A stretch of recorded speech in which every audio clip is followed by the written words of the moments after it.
Hi hello எல்லாருக்கும் வணக்கம். Welcome back to our channel Mugil's diary in America. எல்லாரும் எப்படி இருக்கீங்க? எல்லாரும் நல்லா இருக்கீங்களா? எல்லாரும் சூப்பராக இருப்பீங்கன்னு நம்புறேன். நாங்களும் ரொம்ப ரொம்ப நல்லா இருக்கோம். ஸோ இன்னைக்கு பார்த்தீங்கன்னா லாஸ்ட் வீடியோவோட கண்டினியூவேஷன் தாங்க. ஒரே கண்ணீர் மழையில் நனைஞ்சி அப்படியே பாச பிணைப்புகளை விட்டு கிளம்பணும் இல்லையா? அதுக்கப்புறம் உள்ளே வந்தாச்சுங்க. பேகெல்லாம் செக்இன் பண்ணியாச்சு.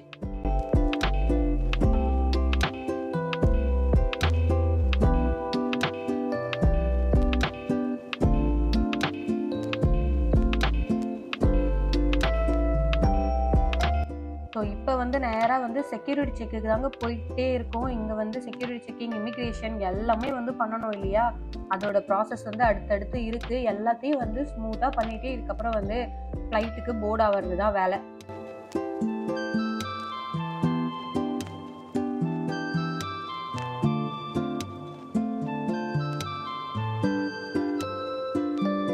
சக்ஸஸ்ஃபுல்லி இமிக்ரேஷன் கம்ப்ளீட் பண்ணியாச்சு. அப்புறம் செக்யூரிட்டி செக்குமே ஸ்மூத்தாக முடிஞ்சிடுச்சிங்க.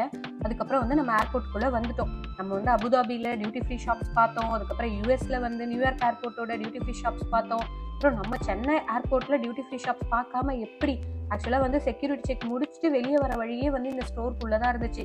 ரொம்ப நம்மளோட ட்ரெடிஷனை காமிக்கிற மாதிரி இந்த டியூட்டி ஃப்ரீ ஷாப்ஸ் எல்லாமே இருந்த மாதிரி எனக்கு ஒரு ஃபீலுங்க. லைக் சாமி ஸ்டாச்சுவாக இருக்கட்டும், இல்லை இந்த கிராஃப்ட் ஐட்டமாக இருக்கட்டும், ட்ரெஸ்ஸஸாக இருக்கட்டும், எல்லாமே நம்மளோட இந்தியன் ட்ரெடிஷன் பார்க்கறதுக்கு, ஐ மீன் ஃபாரினர்ஸ்லாம் வராங்கன்னு வச்சுக்கோங்களேன், வந்ததும் பார்க்கறது ஃபஸ்ட்டு திங் டியூட்டி ஃப்ரீ ஷாப்ஸில் இதாக தானே இருக்கும். ஸோ அதை பேஸ் பண்ணி இங்கே டியூட்டி ஃப்ரீ ஷாப்ஸ்லாம் பார்க்கும்போது ரொம்ப சூப்பராக இருந்துச்சு.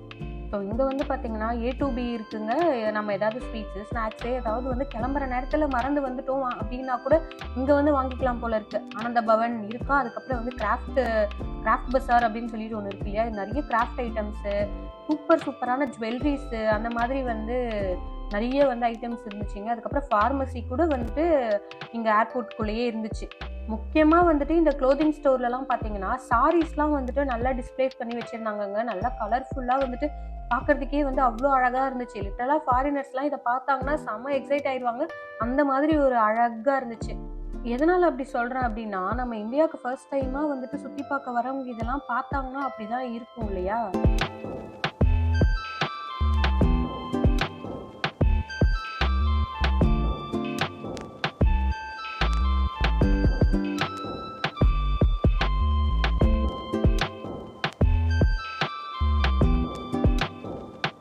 எனக்கு பெருசாக எல்லா ஸ்டோர்ஸையும் போய் எக்ஸ்ப்ளோர் பண்ணுறதுக்கு சுத்தமாக மூடு இல்லைங்க. ஏன்னா நம்ம கிளம்பும் போதே ரொம்ப எமோஷ்னலாக கிளம்பணுமா, அதனால கேட்டை நோக்கி வரணுமே அப்படின்னு சொல்லிட்டு தான் நடந்து வந்துட்டு இருந்தேன். வர வழியில தான் இந்த ஸ்டோர்ஸ்லாம் பார்த்தேன். எதையுமே உள்ளே போய் கூட பார்க்கலைங்க, வெளியவே பார்த்துட்டு அப்படியே வந்தாச்சு. என்னைக்காவது ஒரு நாள் ரிலாக்ஸ்டாக போகும்போது போய்க்கலாம். சுத்தமாக இன்னைக்கு மைண்டு சரியில்லை அப்படின்ட்டு வந்துட்டேன். ஆனால் நம்ம ரிலாக்ஸ்டாக எப்போ போவோம், இதே மைண்ட் செட்டில் தான் எப்போவுமே கிளம்புவோம் அப்படின்னு நினைக்கிறேன்.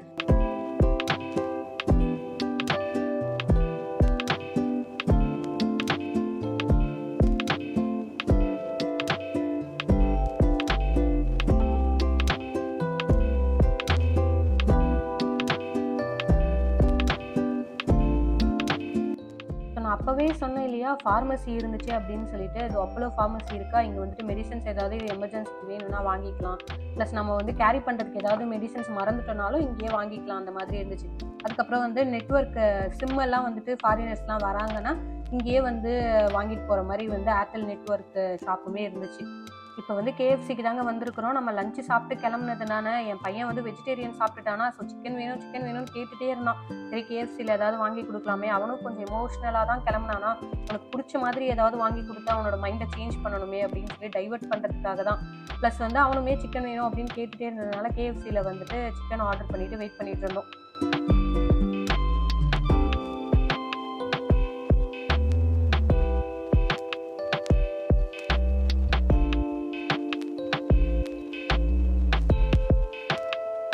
ஸோ நாங்கள் கொஞ்சம் சீக்கிரமாகவே உள்ளே வந்துட்டோங்க. ஏன்னா இமிக்ரேஷன் செக்யூரிட்டி செக்கில் கூட்டமாக இருந்தால் கஷ்டமாக இருக்கும். போர்டிங் டைம் போர்டிங் ஸ்டார்ட் பண்ணிடுவாங்க. அப்புறம் டைம் ஆயிருமே, ஹரிபரியாக இருக்கக்கூடாதுன்னு சொல்லி கொஞ்சம் சீக்கிரமாகவே உள்ளே வந்துட்டோம். ஒரு 40 மினிட்ஸ் எங்களுக்கு டைம் இருந்துச்சு.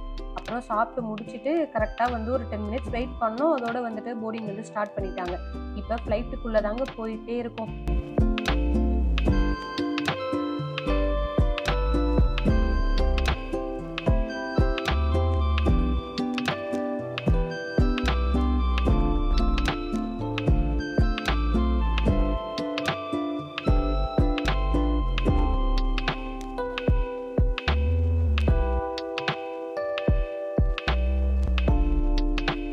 nee, den lass ich doch. Hi. Den wollen wir nicht. Some flight, let's go. From way to below, like Malibu. Fly பண்ணு. Flight in the cloud Malibu. Die haben ja auch noch ein Video.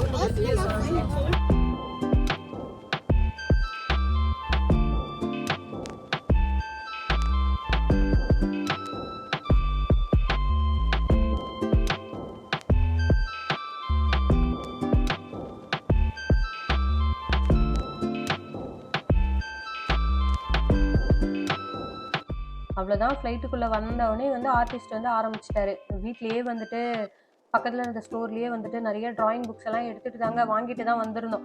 ஏன்னா வந்துட்டு இங்கேருந்து வந்து நம்ம இப்போ வந்து Chennai to Abu Dhabi வந்து fly பண்ண போகிறோமா, இங்கே வந்துட்டு எந்த கலரிங் புக்ஸும் கொடுக்க மாட்டாங்க அப்படின்ற மாதிரி வந்து ஒரு யோசனையில் வந்து வாங்கிட்டு வந்திருந்தேன் நிறையா. இந்த 4 hours வந்து அவனை ஓட்டுறதுக்காக. ஏன்னா இங்கே டிவி இருக்காது, ஸோ எதுவுமே ஸ்க்ரீனும் இல்லைன்னா அவனுக்கு ரொம்ப போர் அடிக்குமேன்னு சொல்லி எல்லாமே வாங்கிட்டு வந்திருந்தேன். பட் வந்து இந்த ஃப்ளைட்லேயுமே வந்து ப்ரொவைட் பண்ணியிருந்தாங்க. ஒரு சின்ன கலரிங் புக்கும் அப்புறம் கொஞ்சம் கலரிங் கிட்டுமே வந்து ஒன்று கொடுத்துருந்தாங்க.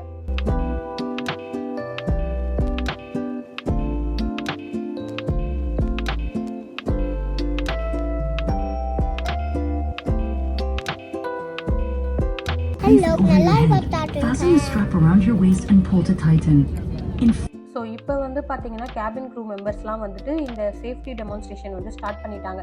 யூஸ்வலாக ஸ்க்ரீன் இருந்துச்சுன்னா வந்து ஸ்க்ரீனில் ஓடிடும் இல்லையா. ஸோ நான் ஆல்ரெடியே சொன்ன மாதிரி வந்துட்டு இந்த சென்னை டு அபுதாபி ஃப்ளைட்டில் வந்துட்டு நம்ம எட்டியாடில் தான் ஃப்ளை பண்ணுறோம். ஸோ இந்த ஃப்ளைட்டில் வந்துட்டு ஸ்க்ரீன்லாம் இல்லாதனால வந்துட்டு இவங்க வந்துட்டு இன்பர்சனாக இருந்து வந்து டெமான்ஸ்ட்ரேஷன்லாம் வந்து நம்மளுக்கு காமிச்சாங்க. லைக் ஆக்சிஜன் மாஸ்க் எப்படி வந்து எமர்ஜென்சிக்கு யூஸ் பண்ணணும், அதுக்கப்புறம் வந்து லைஃப் ஜாக்கெட் வந்து எப்படி யூஸ் பண்ணணும், அது எல்லாமே வந்து டெமோ காமிச்சிட்டாங்க. அதுக்கப்புறம் வந்து ஃப்ளைட் வந்து அப்படியே கொஞ்சம் கொஞ்சமாக வந்து மூவ் ஆக ஆரம்பிச்சிருச்சுங்க. இந்த ஃப்ளைட் வந்து மூவ் ஆகும்போது இருந்த ஃபீலிங் இருக்கே, இது லேண்ட் ஆகும்போது நான் எப்படி வந்தேன் அப்படின்னு தான் எனக்கு தோணுச்சு. ஏன்னா வந்து அவ்வளோ எக்ஸைட்மெண்ட்டுங்க. நான் வந்துட்டு இந்த ஃப்ளைட் வந்து லேண்ட் ஆகும்போது, நான் யூஎஸ்லேருந்து இந்தியா வந்தேன் இல்லையா, அதை சொல்கிறேன். ஸோ அது லேண்ட் ஆகும்போது வந்துட்டு வேறு மாதிரி ஒரு பட்டர்ஃப்ளை பறக்கிற மாதிரி ஒரு ஃபீலிங்கில் ரொம்ப ஹாப்பியான ஒரு மொமெண்ட்டாக இருந்துச்சா. எப்போடா இறங்குவோம் அப்படின்னு இருந்துச்சு. இந்த ஃப்ளைட்டு கிளம்பும் போது என்னடா இவ்வளோ சீக்கிரமாக கிளம்புதே அப்படின்ற மாதிரி ஒரு ஃபீல் இருந்துகிட்டே இருந்துச்சு.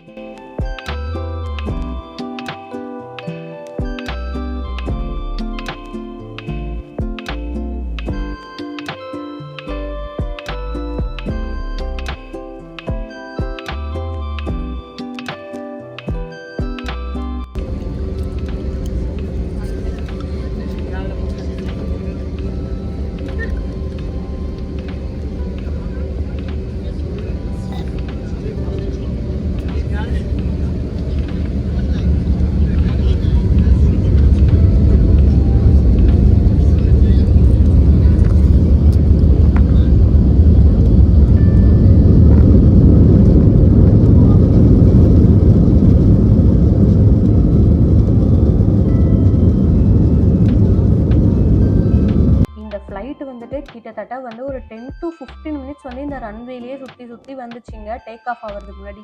இந்த 15 மினிட்ஸ் தான் வந்துட்டு லைஃப்லேயே வந்துட்டு ரொம்ப வந்துட்டு ஹார்டஸ்ட் திங்காக நான் வந்துட்டு ஃபீல் பண்ணேன். அந்த ஒரு நிமிஷம் எங்களை மாதிரி வந்து ஃபாரினில் வந்து வாழற எல்லாருமே வந்துட்டு சொந்த ஊரை விட்டு ரிட்டன் கிளம்பும் போது இப்படி தான் ஃபீல் பண்ணுவாங்கன்னு நான் நினைக்கிறேன். ஏன்னா எப்போ வருவோம் ரிட்டனு, எத்தனை வருஷம் ஆகும், திரும்ப வந்துட்டு எல்லாரையும் எப்போ மீட் பண்ணி, எப்போ எல்லாரையும் பார்த்து, இந்த சொந்த ஊரை பார்த்து இந்த சந்தோஷம்லாம் திரும்ப எப்போ கிடைக்கும் அப்படின்ற எந்த ஒரு கன்ஃபர்மேஷனுமே கிடையாது இல்லையா. அதனால வந்து இந்த ஃபீல் வந்துட்டு லைக் எக்ஸ்பிளைனே பண்ண முடியாத அளவுக்கு ஒரு ரொம்பவே வந்துட்டு எமோஷனல் மொமெண்ட்டு தான். இனிவே வந்துட்டு லாஸ்ட் வீடியோவே ரொம்ப எமோஷனல் ஆயிடுச்சுங்க. எடிட் பண்ணும்போதே வந்துட்டு எனக்கு ரொம்ப எமோஷனல் ஆயிடுச்சு. ஸோ அதனால் திரும்பவும் அப்படி ஆயிராமல் இருக்கிறதுக்காக நம்ம வந்துட்டு அப்படியே டாப்பிக்கை நைஸாக சேஞ்ச் பண்ணிடுவோம். ஸோ இதுதாங்க நம்ம சென்னை சிட்டியோட ஃப்ளைட் வியூ. அவ்வளோ கிளியராக வந்து எனக்கு கிடைக்கல. ஏன்னா நாங்கள் வந்த அன்னைக்கு வந்துட்டு கொஞ்சம் மழை நாளாக இருந்துச்சா, அதனால் வந்து கொஞ்சம் க்ளவுடியாக இருந்துச்சு. ப்ளஸ் வந்து நைட் டைமுன்றதுனால வந்துட்டு எனக்கு இந்த விண்டோ கிளாஸில் வந்து அவ்வளோ கிளியரான இமேஜஸ் வந்து கிடைக்கல. ஆனால் வந்து இதுதாங்க வந்துட்டு நம்ம சென்னை சிட்டி வியூ. எவ்வளோ அழகாக பலன்னு இருக்குது பார்த்தீங்களா.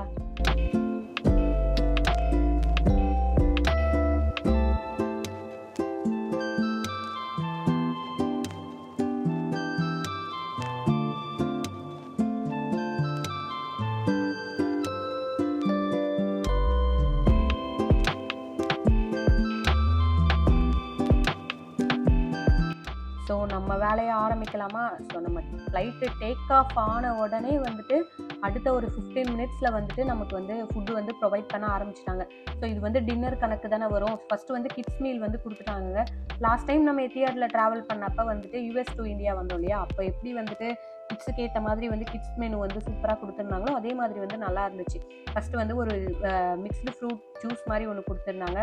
அதுக்கப்புறம் வந்து ஒரு கேக் இருந்துச்சு, வெனிலா கேக் ஒன்று. அதுக்கப்புறம் வந்து ஒரு மஃபின் வந்து ரொம்ப சூப்பராக இருந்துச்சுங்க. அதுவுமே வந்து வெனிலா ஃப்ளேவர் தான். பட் சாக்லேட் இல்லையேன்னு என் பையனுக்கு ரொம்ப வருத்தம். அதுக்கப்புறம் வந்துட்டு ஒரு பிளைன் கர்டு ஒன்று கொடுத்துருந்தாங்க. பிளைனாக வந்துட்டு அப்படியே எம்டி தயிர் மாதிரி இருந்துச்சு. அதுக்கப்புறம் வந்து கொஞ்சம் கிராக்கர்ஸு, அப்புறம் வந்து சீஸு பட்டரு அந்த மாதிரி வந்துட்டு இந்த கிராக்கர்ஸ் கூட சாப்பிட்ற மாதிரி வந்து கொடுத்துருந்தாங்க. அதுக்கப்புறம் ஒரு சூப்பராக வந்து ஒரு கிட்கேட் சாக்லேட்டு. மெயின் கோர்ஸ்க்கு வந்து என்ன கொடுத்துருந்தாங்க அப்படின்னா வந்துட்டு சூப்பரான ஒரு ஐட்டங்க. என்னன்னு வந்து ஓப்பன் பண்ணி காமிக்கிறேன் வாங்க. டன்டடாய், சூப்பரான ஒரு நூடுல்ஸுங்க. வெஜிடேரியன் நூடுல்ஸ் தான், பட் சைட் டிஷ்க்கு வந்துட்டு நல்ல ஒரு சிக்கன் மஞ்சூரியன் வந்து கொடுத்துருந்தாங்க. நல்ல நம்ம வந்து சவுத் இந்தியன் ஃப்ளேவரில் ஃபுட்டு இருந்துச்சு. ஏன்னா சென்னையிலேருந்து எப்போவுமே டேக் ஆஃப் ஆகும்போது வந்துட்டு நல்ல ஒரு சவுத் இந்தியன் ஃப்ளேவர்டு மீல் தாங்க நமக்கு கொடுப்பாங்க. சூப்பரான ஒரு செமி கிரேவி மாதிரி இருந்துச்சு இந்த சிக்கன் மஞ்சூரியனு. அதுக்கப்புறம் கூட வந்து ஒரு கட்லரி செட்டு கொடுத்துருந்தாங்க. நூடுல்ஸ் வந்து உண்மையாகவே வந்து டேஸ்ட்டு ரொம்ப சூப்பராக இருந்துச்சுங்க. நல்லா ஃப்ரெஷ்ஷாகவுமே இருந்துச்சு. ஸ்பைஸ் லெவல்லாம் பார்த்தீங்கன்னா அப்படியே நம்ம பசங்களுக்கு ஏற்ற மாதிரியே வந்துட்டு ரொம்ப கம்மியாக மைல்டாக வந்துட்டு நல்லா வந்து சூப்பரான டேஸ்ட்டில் கொடுத்துருந்தாங்க. என் பையன் நூடுல்ஸ் பார்த்தோன்னே நல்லா எக்ஸைட் ஆகிட்டான். அப்புறம் சிக்கன் வேறு இருந்துச்சா, சொல்லவா வேணும், நல்லா என்ஜாய் பண்ணி சாப்பிட்டுட்டு இருந்தான்.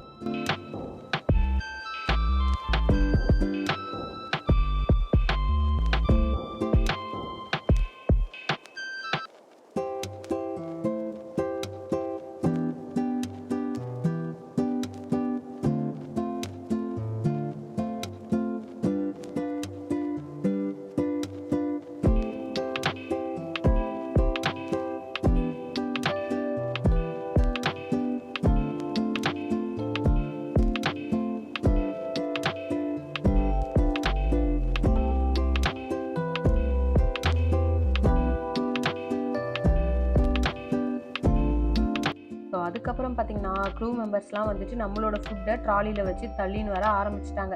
இதுக்கப்புறம் நம்மளோட ஃபுட்டு எப்படா வரும் அப்படின்னு தான் நம்ம வெயிட் பண்ணிகிட்டு இருப்போம். ஸோ அதே மாதிரி தான் அவ்வளோவா பசிக்கவுமே இல்லைங்க. நம்ம வெளியே சாப்பிட்டு கிளம்பணும் இல்லையா, பட் ஃப்ளைட்டுக்குள்ளே வேறு என்ன தான் பண்ணுறது, கொடுக்குற சாப்பாட்டை சாப்பிட்டு தானே டைம் பாஸ் பண்ண முடியும். அதுக்காக தான் வெயிட் பண்ணிக்கிட்டே இருந்தேன். ஸோ இப்போ அப்படியே எனக்குமே ஃபுட்டு கொடுத்துட்டாங்கங்க. எனக்கு என்னெல்லாம் கொடுத்துருந்தாங்கன்னா ஒரு பன்னு மாதிரி ஒன்று கொடுத்துருந்தாங்க, பெருசாக ஒரு பன்னு. அதுக்கப்புறம் வந்து ஒரு கொஞ்சம் சுண்டல் கொடுத்துருந்தாங்க, கருப்பு சுண்டல் இருக்கும் இல்லையா, அதை நம்ம சவுத் இந்தியன் ஃப்ளேவரில் தேங்காய், கருவேப்பிலை, மிளகாய் இதெல்லாம் தாளித்து வந்து ஒரு சுண்டல் கொடுத்துருந்தாங்க. இது மட்டும் கொஞ்சம் சுமாராக இருந்த மாதிரி தாங்க இருந்துச்சு. அப்புறம் ஒரு கீர் கொடுத்துருந்தாங்க, ரைஸ் கீரா சேமியா கீரான்னு இது தெரியல, ஏதோ ஒரு வகையான கீர் பாயசம் மாதிரின்னு வச்சுக்கோங்களேன். டெசர்ட்க்கு வந்து இதுதான் கொடுத்துருந்தாங்க. அதுக்கப்புறம் வந்துட்டு பட்டர் கொடுத்துருந்தாங்க, இந்த பன்னில் வச்சு சாப்பிட்றதுக்கு வந்துட்டு பட்டர், அமுல் பட்டர். அதுக்கப்புறம் வந்துட்டு மெயின் கோர்ஸ்க்கு கொஞ்சம் பாஸ்மதி ரைஸில் பண்ண ஒயிட் ரைஸ் கொடுத்துருந்தாங்க. அதுக்கப்புறம் வந்து ஜீரா ரைஸ் மாதிரி கிட்டத்தட்ட இருந்துச்சு அது.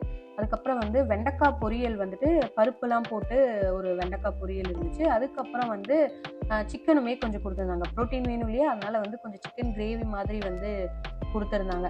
அப்புறம் வழக்கம் போல் தான் ஒரு பிஸ்லரி வாட்டர் பாட்டில், அதுக்கப்புறமா வந்துட்டு cutlery set, spoon, knife set மாதிரி வந்து ஒன்று கொடுத்துருந்தாங்க. கூட வந்துட்டு கொஞ்சம் பெப்பர், சால்ட்டு, காரம் தேவைன்னா நம்ம போட்டுக்கலாம், அந்த மாதிரி வந்து கொடுத்துருந்தாங்க.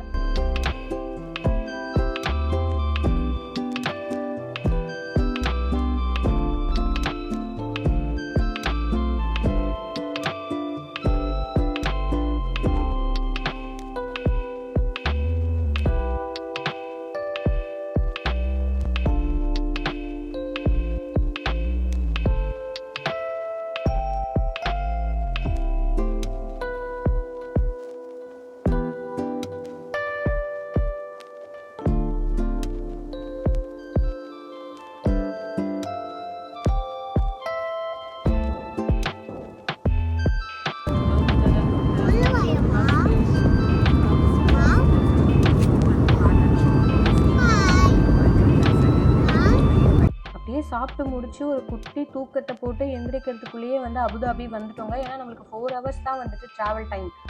சென்னை டு அபுதாபி வந்துட்டு 4 ஹவர்ஸ் தான் ட்ராவலாக. இங்கே வந்துட்டு நம்மளுக்கு டிரான்சிட் இருக்குது. நம்ம ஃப்ளைட்டு மாறி வந்துட்டு யூஎஸ்க்கு கிளம்பணும். ஸோ இன்னொரு ஃப்ளைட்டில் ஏறி அதுக்கப்புறம் யூஎஸ் போகணும். அதே எத்திஹாட் ஃப்ளைட்டில் தான் நம்ம ட்ராவல் பண்ணணும். இங்கே வந்துட்டு நம்மளோட டிரான்சிட்க்கு அடுத்த ஃப்ளைட்டுக்கு வந்துட்டு கிட்டத்தட்ட ஒரு 2 ஹவர்ஸ் வந்து டைம் இருக்குங்க. நம்ம வந்துட்டு ரிலாக்ஸ் பண்ணலாம் அப்படின்னுலாம் நினைக்கவே முடியாது. ஏன்னா நம்ம இப்போ வந்து நிறைய வேலை இருக்குங்க. இங்கே வந்து யூஎஸ் போகிறதுக்கு வந்துட்டு இமிக்ரேஷன் எல்லாமே வந்துட்டு இங்கே தாங்க பண்ணுவாங்க. நம்ம அதெல்லாம் முடிச்சுட்டு தான் போகணும். லைக் எல்லா ஃப்ளைட்லையும் இப்படியானா இல்லை, எத்திஹாடில் ட்ராவல் பண்ணால் மட்டும் அபுதாபிலேயே வந்து இமிக்ரேஷன் நம்ம முடிச்சிருவோம். மற்ற ஃப்ளைட்டில் போனோம் அப்படின்னா யூஎஸ்குள்ளே போயிட்டு தான் வந்து இமிக்ரேஷன் போவோம்.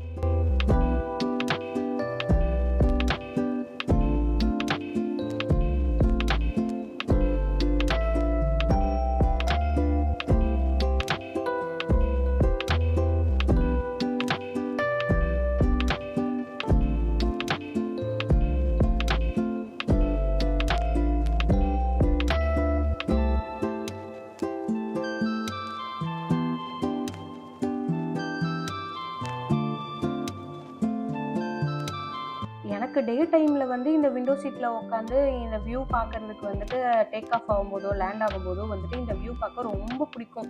பட் இந்த நைட் வியூக்கு வந்து நான் அவ்வளோ பெரிய ஃபேன் எல்லாம் கிடையாது. பட் என்னமோ தெரியல, இந்த தடவை வந்து அவ்வளோ சூப்பராக இருந்தது, ரொம்ப பிடிச்சிருச்சு. ஆனால் நைட் வியூ கூட நல்லா தான்ப்பா இருக்குது அப்படின்னு இருந்துச்சு. ஸோ இப்போ பார்த்தீங்கன்னா வந்துட்டு ஃப்ளைட்லேருந்து இறங்கியாச்சுங்க. ஒரு பஸ்ஸில் போயிட்டே இருக்கும். இது வந்து ஏர்போர்ட் ஷட்டில் தாங்க. நம்மளை வந்து ஒரு கேட்லேருந்து இன்னொரு கேட்டுக்கு வந்து கொண்டு போகிறதுக்கு நம்ம ஃப்ளைட் இறங்கும் போதே வந்துட்டு லைனாக இந்த மாதிரி நிறைய பஸ்ஸு நின்றுட்டு இருக்குங்க. நம்ம எல்லாருமே வந்து இதில் தான் ஏறி ஆகணும். ஏறி வந்துட்டு நம்மளை ஒரு கேட்டில் வந்து ட்ராப் பண்ணிடுவாங்க. அதுக்கப்புறம் வந்துட்டு நம்ம எந்த கேட்டுக்கு போகணும், எக்ஸிட்னா வெளியே போய்க்கலாம், நம்ம லக்கேஜ் வந்து பிக் பண்ணிவிட்டு, இல்லைன்னா வந்துட்டு இமிக்ரேஷன் அந்த மாதிரி இருக்குன்னா அதுக்கேற்ற மாதிரி கேட்டை தேடி தேடி வந்து நம்ம போக வேண்டியதான். ஸோ ஃபைனலி அபுதாபி ஏர்போர்ட்டுக்குள்ளே வந்தாச்சுங்க.